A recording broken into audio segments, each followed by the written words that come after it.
आजकल बहुत सारी बीमारियां, आपके शहर में कैंसर आ गया, बढ़ रहा है, कार्डियक इशू बढ़ रहे हैं, डिप्रेशन बढ़ रहे हैं, ये सारी चीजें बढ़ रही हैं। और कभी भी हम रुक कर ये नहीं सोचते कि ये क्यों बढ़ रहे हैं। फिर हम डॉक्टर को बोलते हैं ऐसा क्यों हो रहा है, तो डॉक्टर कहते हैं लाइफस्टाइल। फिर हम कहते हैं पर हम तो राइट खाते हैं, हम तो रोज एक्सरसाइज करते हैं, हम तो ड्रिंक नहीं करते, हम तो ये नहीं करते।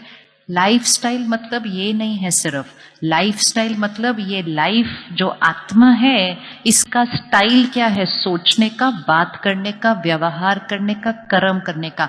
इस लाइफस्टाइल से शरीर में बीमारियां बनती हैं। बातों को पकड़ के रखना ये लाइफस्टाइल इशू है।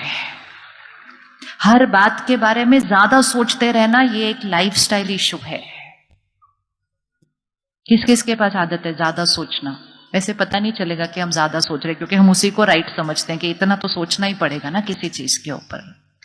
कोई बात हुई, ये क्यों हुआ, ये ऐसे क्यों किया उन्होंने, ऐसे नहीं करना चाहिए था, ऐसे करते तो बेटर होता, ऐसे ही करते हैं।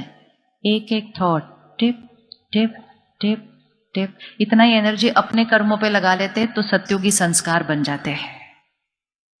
दूसरों के बारे में ये क्यों, ये क्या, ये कैसे, ये ऐसे, ये वैसे, हमारी थॉट पावर घटती जा रही है। परमात्मा कहते हैं जो सारा दिन प्रश्न चित्त रहेगा, मतलब जिसका चित्त प्रश्न करता रहेगा दूसरे के बारे में, वो कभी भी प्रसन्न चित्त नहीं रह सकता। It is not possible. तो ये आज का होमवर्क है। जैसे ही आपका मन बोलना चले ऐसा क्यों, ऐसा कैसे, ऐसे क्यों किया, वैसे क्यों किया, ऐसे, उसको फुल स्टॉप लगाना है। बोलो उनका संस्कार, उनका कर्म, मैं दुआएं दे सकता हूं, बाकी प्रश्न करके उनको नेगेटिव वाइब्रेशन नहीं रेडिएट करनी। रेडी हैं आप ये होमवर्क करने के लिए? ये आज हमारी सुबह की मॉर्निंग क्लास का होमवर्क था। आप रेडी हैं ये करने के लिए? आज संडे है, नेक्स्ट संडे तक ये होमवर्क करते हैं।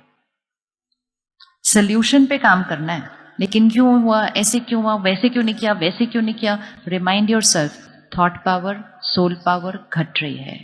किस किस को आदत है अगर घर में बिजली ऑन है तो उसको ऑफ कर देते हैं, नल का थोड़ा सा टिप टिप कर रहा है तो उसको बंद कर देते हैं। क्यों करते हैं? Save power, save power. लेकिन सबसे इंपॉर्टेंट पावर जो सेव करनी है वो यहां है, सेव पावर, सेव योरसेल्फ। ये आदतें सिर्फ अब मन का संस्कार नहीं, ये शरीर की बीमारी का कारण बनता जा रहा है। Save yourself. जब कोई रोग हो जाता है फिर और सोच चलती है उसके बारे में। तो पहला होमवर्क, ये क्यों हुआ, कैसे हुआ, क्या हुआ, फुल स्टॉप। परमात्मा ने आज हमें सुबह की मॉर्निंग मुरली क्लास में सिखाया, पंक्चुएशन मार्क्स को फिल्टर करो। क्वेश्चन मार्क भी नहीं लगाना, एक्सक्लेमेशन मार्क भी नहीं लगाना। ऐसे कैसे कर दिया उन्होंने, मतलब ऐसे कर दिया उन्होंने, एक्सक्लेमेशन मार्क भी नहीं लगाना, कॉमा भी नहीं लगाना। कॉमा से तो लाइन चलती ही जाती है, चलती ही जाती है। हर 5 वर्ड के बाद कॉमा लगाओ और थॉट को आगे बढ़ाते जाओ। एक ही सिर्फ पंक्चुएशन मार्क लगाना है, कौन सा? Full stop. बिंदी लगाओ, बिंदी लगाओ, इसकी प्रैक्टिस करो। पहले दिन मन नहीं मानेगा, दूसरे दिन मन नहीं मानेगा, धीरे धीरे मानेगा, धीरे धीरे वैसा ही सोचना शुरू कर देगा। लगाएंगे 1 वीक के लिए फुल स्टॉप। वो फुल स्टॉप लगाना मतलब थॉट पावर पे ब्रेक लगाना, बस बस, और नहीं सोचना इस तरह से। लेकिन सिर्फ फुल स्टॉप नहीं लगाना, फुल स्टॉप लगाने के लिए थॉट को राइट में कन्वर्ट करके फिर फुल स्टॉप लगाना है। उन्होंने ऐसा कर दिया, उनके पास कोई रीजन होगा उसके लिए। राय दे दो, दुआएं दे दो, लेकिन प्रश्न चित्त को बंद करो। Done first homework? Yes. Second, आज हमारी मॉर्निंग क्लास का जो होमवर्क था, किसी को कोई बात सुनानी है। कहां हमारी शक्ति घटती है? हा? किसी को कोई बात सुनानी है तो उस बात को 2 शब्दों में सुनाने की प्रैक्टिस करो। आपको पता है हम कैसे कहानी बनाकर सुनाते हैं बातों को? जितना हम बोलते जाते हैं उसको स्ट्रेच करते जाते हैं, स्ट्रेच करते जाते हैं। सामने वाला ऐसे ऐसे नॉड करता जाता है तो हमारी कहानी और लंबी होती जाती है, और हमें ये पता ही नहीं कि हम पावर वेस्ट कर रहे हैं। और अगर आप पूरी कॉन्वर्सेशन के बाद चेक करेंगे ना कि सार क्या निकला इस कॉन्वर्सेशन का सारा, तो सार 2 लाइन का ही होता है। बातों को विस्तार से सार में लेकर आइए, और इसकी सबसे अच्छी प्रैक्टिस फोन की कॉन्वर्सेशंस पर करिए। हर फोन कॉन्वर्सेशन पूरा होने के बाद चेक करना, मैंने जितनी देर बात की उसमें कितनी देर यूजफुल बात थी और कितनी देर वेस्ट थी। तो इट्स एज गुड एज मैंने कितना पानी यूज किया और कितना तो सिर्फ बहने दिया और उसको वेस्ट कर दिया। कर सकते हैं इसको चेक? किस किस को लगता है हम ज्यादा बोलते हैं? ज्यादा बोलते हैं ना, इसीलिए ज्यादा सोच रहे हैं। मन का प्रभाव शब्दों पर पड़ता है, लेकिन जो हम बोल रहे हैं उसका प्रभाव भी मन पर पड़ता है। एक कॉन्वर्सेशन के बाद या एक फोन की कॉन्वर्सेशन के बाद कॉन्वर्सेशन खत्म हो जाती है, लेकिन माइंड में हमारी वही कॉन्वर्सेशन चल रही होती है या नहीं चल रही होती, क्योंकि हम बहुत ज्यादा बोले हैं। तो हमारा आज का सेकंड होमवर्क, बात को सार में बोलिए, जीवन का मंत्र बनाइए। कम बोलो, धीरे बोलो और मीठा बोलो, दुआओं भरा बोलो, और कुछ शब्द मुख से निकले ही नहीं। कर लें इसको अपना होमवर्क। हमारे मुख से जब भी शब्द निकले वो शब्द कैसे होने चाहिए? High vibrational words, pure vibrational words. ये सब आदतें हैं, ये सब संस्कार हैं, इसको चेंज करना बहुत इजी है। रेडी? बात को कितनी देर में सुनाएंगे?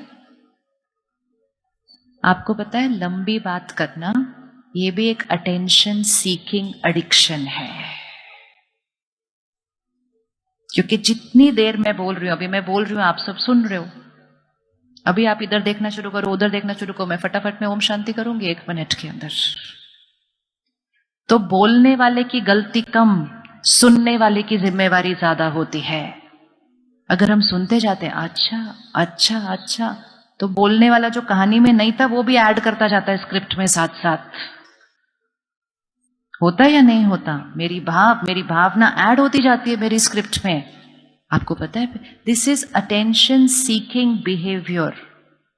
क्योंकि जिसको भी कोई मिल जाएगा जो उसकी बात सुन रहा है, वो कथा को सुनाता जाएगा, सुनाता जाएगा, सुनाता जाएगा, और उस सुनाने के प्रोसेस में वो कहीं ना कहीं किसी ना किसी के बारे में नेगेटिव बोलना शुरू कर देगा। अगर कोई आपको विशेषताएं और पॉजिटिव सुनाए ना, तो बातें बहुत छोटी होती हैं, लेकिन जब दूसरे की कमजोरी और गलती सुनानी होती है ना, तो कहानी थोड़ी लंबी हो जाती है। इसलिए ना कहानी खुद सुनाओ, और ना अगर दूसरा कहानी सुना रहा है तो नोट करके उसकी कहानी को लंबा बनाओ, क्योंकि हमारे नोट करने से हमारी भी शक्ति घट रही है, उसकी भी शक्ति घट रही है, और वायुमंडल भी दूषित होता जा रहा है। रेडी ये करने के लिए? क्या होमवर्क था? बात को कितने में करना है? 1 मिनट आंख बंद करो, अपने ऊपर देखो, मैं कैसे बातों को लंबा करता हूं, मैं कैसे खींचता हूं किसी बात को, क्योंकि हमें पता नहीं चलेगा अभी, क्योंकि हमारे लिए वो रियल है संस्कार हमारा। साक्षी होकर अपने आप को देखना है। कभी कभी कॉन्वर्सेशन के बाद रिकॉर्डिंग खुद सुननी चाहिए। आजकल तो फोन के ऊपर रिकॉर्डर है ना सबके पास, तो अपनी फोन कॉल रिकॉर्ड करके फिर उसको सुनो। उसके बाद मैंने क्या बोला इतनी देर, इसमें क्या तथ्य था, क्या इसके अंदर एसेंस। ऐसे ही बोलते गए, फिर पता है उधर क्या हुआ, फिर उसका पता है क्या हुआ, फिर पता है क्या। हमें लगा ये टाइम पास हो रहा है, ये टाइम पास नहीं हो रहा, ये पावर वेस्ट हो रही है। बात करनी है, हाई वाइब्रेशनल वर्ड से भरी होनी चाहिए। हाई वाइब्रेशनल वर्ड से आप कितनी भी देर बोलो, ज्यादा देर बोल नहीं पाएंगे हाई वाइब्रेशनल वर्ड से, कहेंगे हाँ बात हो गई, चलो ओम शांति। लेकिन जब गलतियां सुनानी है, कमजोरियां सुनानी है, किसी की प्रॉब्लम सुनानी है, किसी की नेगेटिव बोलना है, तब वो कहानी लंबी बनती है।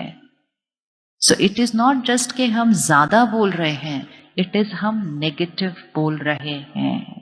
और जब हम नेगेटिव बोल रहे हैं तो ये सर्टेन है कि हम बहुत ज्यादा नेगेटिव सोच रहे हैं। तो पावर क्या हो रही है? अगर मैं बैठकर यहां किसी और के बारे में नेगेटिव बोलूं तो भी मेरे शरीर की सेहत पर असर पड़ता है। पड़ेगा या नहीं पड़ेगा?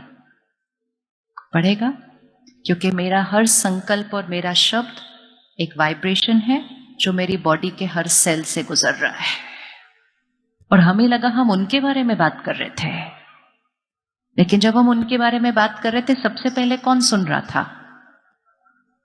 कौन सुन रहा था?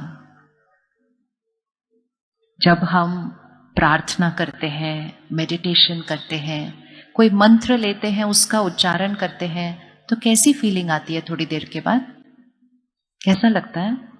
किस किस ने अनुभव किया है कि हम प्रार्थना कर रहे हैं, भजन सुना रहे हैं, हम मेडिटेशन कर रहे हैं, हम मंत्र बोल रहे हैं, बहुत पीसफुल लगता है उसके बाद? किस किस ने एक्सपीरियंस किया ये? Very good. उसी का ऑपोजिट होता है जब हम ऑपोजिट बोल रहे होते हैं, लेकिन क्योंकि वो हमारा रोज हो रहा है ना, तो हमें पता ही नहीं है कि उसका इम्पैक्ट हमारे ऊपर क्या बढ़ रहा है। And that is a life style disease. इसलिए डॉक्टर से जाके पूछना नहीं है ये बीमारी मुझे क्यों हुई, वो नहीं बता पाएंगे। वो सिर्फ बोलेंगे it's a life style disease. Life style मेरी है। हर सोच, हर शब्द, सामने वाले ने गलती की है, लेकिन मुझे कौन सी सोच और शब्द बोलना है वो चॉइस तो मेरी है। क्या हमारे मन की स्थिति परिस्थिति पर निर्भर होती है या हमारे मन की स्थिति हमारी चॉइस है?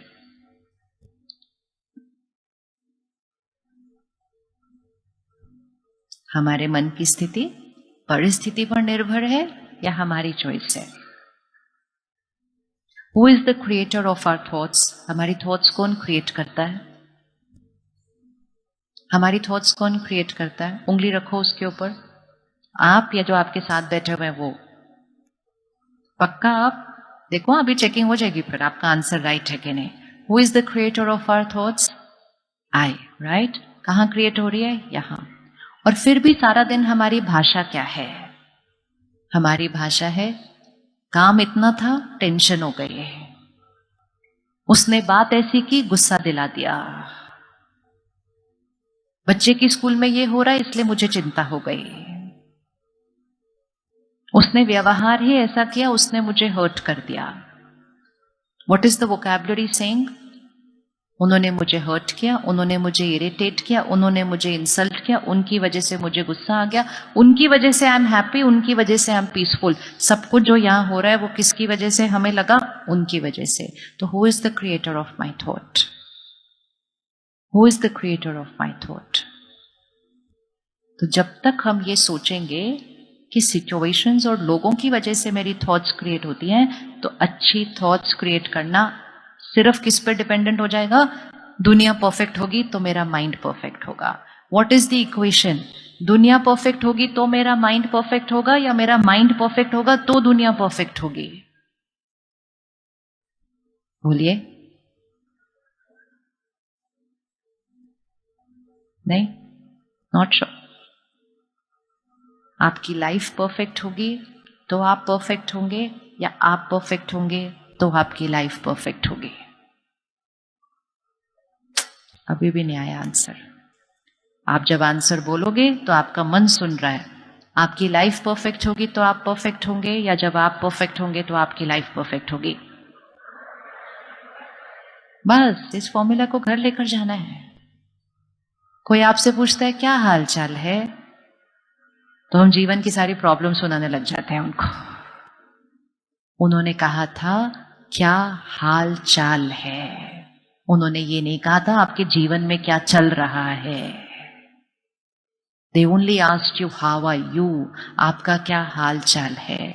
आपने देखा दो शब्द कनेक्टेड है, हाल और चाल। मतलब जैसा मेरा हाल होगा,